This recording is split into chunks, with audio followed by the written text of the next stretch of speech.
But tonight I want you to go home with a few things in mind, okay? One is the anxiety disorders are common and they indeed tend to compromise people's lives. Secondly, people who have anxiety disorders invariably go on to develop some sort of mood disorder. And thirdly, these anxiety disorders are all based in the brain, and we now have evidence to show that for every anxiety disorder. If you can go home with those three facts in your mind, you may never see me again. You may never need to. I jest a little bit. But I want you to learn from this and to think differently about anxiety disorders. We don't think about the brain. We carry it around with us everywhere we go, but it's our most important organ in terms of how we feel, how we react to things, and how we solve the world's problems. We must look after it. 1 in 6 Australians suffers from an anxiety disorder. That means there are a fair few in this room who suffer from an anxiety disorder. Some of you would have been bold enough to disclose it. Some of you would have been bold enough to perhaps disclose it to your spouse or to your lover. And some of you in this room have never disclosed it at all because of sheer embarrassment. And people historically have been secretive about their anxiety disorder, believing they were silly or people would think less of them. I'm saying to you tonight, I think we should be speaking out more boldly about the anxiety disorders and stop hiding behind them. They're real illnesses, and they've got to do with that wiring problem in the brain. Now, everybody in this room has got a fear response. If a saber-toothed tiger walked into this room, what would happen to you all? You'd get scared and frightened, your body would change, and you'd be activated, your heart would be pumping faster, you'll be breathing faster, and you'll be ready to flee or fight. I'm fleeing, you can fight the saber-toothed tiger.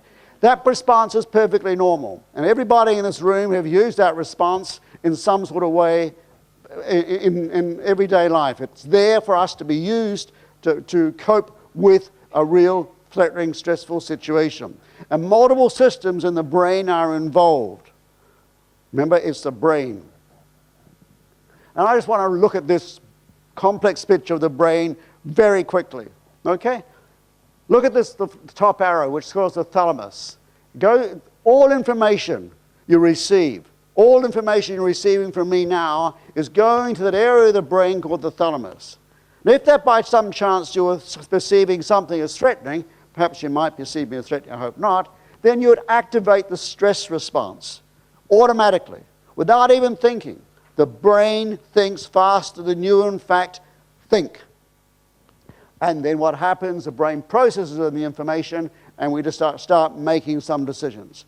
If I brought a saber-toothed tiger out here right now, without thinking, your stress response would be activated. The anxieties are more than fear. They are more than fear. People with anxiety disorders, the fear response is in fact gone wrong.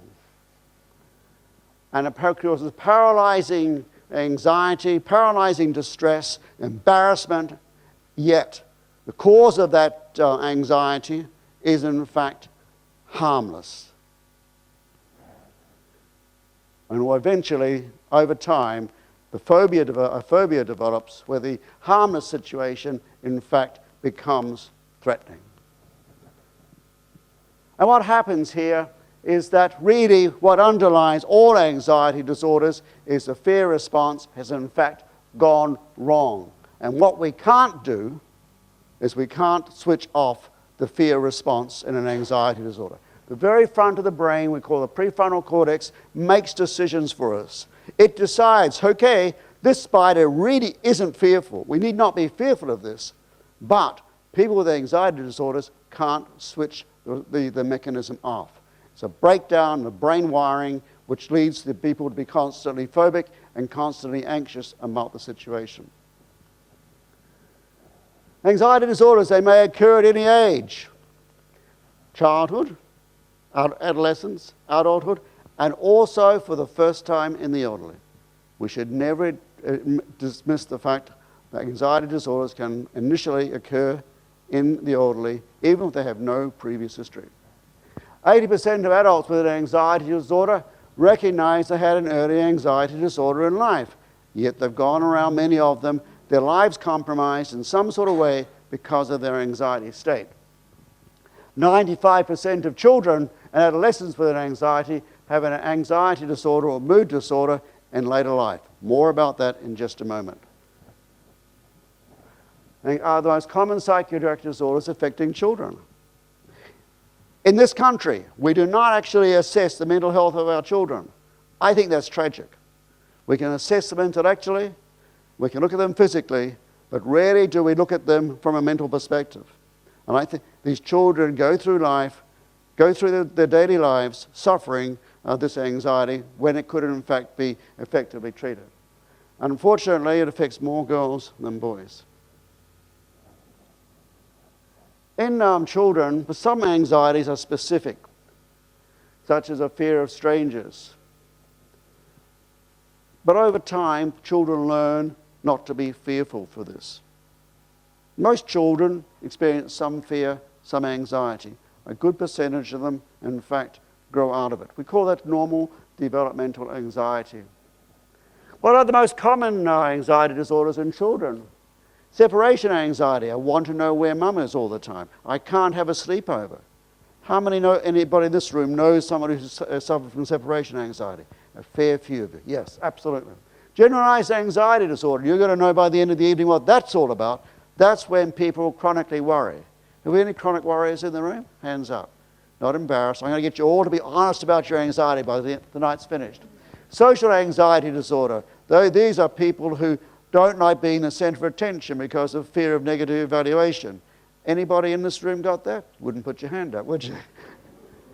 And selective mutism, perhaps you've never heard of that. That's a type of anxiety disorder where people, particularly children, stop reacting or talking. They may be quite talkative at home and friendly at home, but at school they may not talk at all.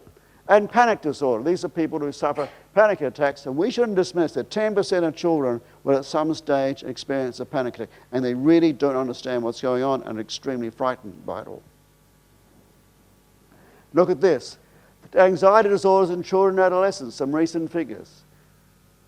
Children 8 years old, 25% have an anxiety disorder. 12 years of age, 15%, and 17-year-olds, 24%. An enormous number of our adolescents and children and adolescents have an anxiety disorder. Most adult mental health disorders have an early history of mental illness. The most common is an anxiety disorder. Before the age of 15, before the age of 18. 70% had an illness prior to the age of 18. And this is the area we should be focusing on in our clinical settings today, is children and adolescents, to try and prevent that illness from compromising their lives. The most common and most disabling of the psychiatric illnesses. 1/3 of all costs of psychiatric disorders. Comorbidity is high, particularly in the mood disorders. Comorbidity refers to the fact that there's other illnesses. And one of the things we should point out here, most people have more than one anxiety disorder. Having one anxiety disorder enhances the probability of indeed having another anxiety disorder. The Diagnostic Statistical Manual, published in the year 2000, talked about 12 different types of anxiety disorders. I promise you tonight I won't go through the 12. But we'll go through a few. The ones I want to talk about tonight are panic disorder without agoraphobia, or panic disorder with agoraphobia, agoraphobia without a history of panic, specific phobia, social phobia, and obsessive compulsive disorder. Here's the rest. Post-traumatic stress disorder, acute stress disorder, which is the reaction which occurs immediately following a major stressful event. Generalized anxiety disorder, these are people who chronically worry. Anxiety disorder due to a medical condition, like a thyroid disease. Substance-induced anxiety disorder, usually illicit drugs, generates an anxiety state.